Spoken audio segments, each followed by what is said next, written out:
are some examples of parental neglect in a California CPS case?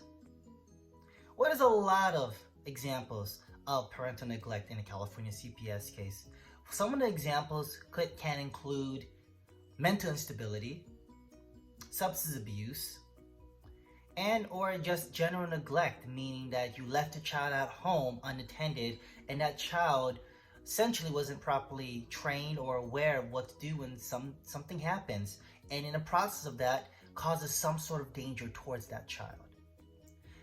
The rule that everyone must know as relates to neglect, or California Welfare Institute Code, or WIC 300 subsection B, states clearly that the child must have suffered or is at risk of suffering some form of physical harm or illness from the parental conduct of the parent, in short. So for example, domestic violence. Did the domestic violence cause some sort of physical harm or illness towards the child? That's going to be a potential argument, but that's also an example of neglect that's typically found true. If there was argument that took place that caused some sort of harm towards the child, and if there was physical altercation between both parents and the child was nearby, that child may not have suffered physical harm, but was at potential risk of being striked, hit, and etc. And another example is substance abuse. A parent using substances such as marijuana, alcohol, or etc., particularly at a very young,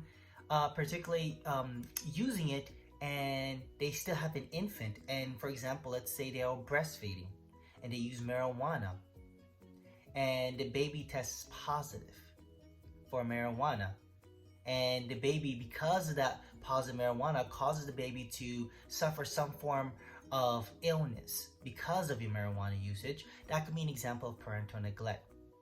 Now, just because there's a parental neglect allegation against you does not necessarily mean the case is over. It does not necessarily mean that you lose your kids automatically. There's a lot of facts and circumstances to be considered. That being said, if you're facing any type of parental neglect allegations, it's very important that you fight. You make sure that I don't unnecessarily prolong your case, and you file the necessary motion to ensure that not only do you reunify with your children or child quicker, but also to make sure that the case is not unnecessarily prolonged. If you or anyone you know is facing parental neglect allegation, make sure you contact us at Shaw's Love so we can fight and be there for you. We're here to help.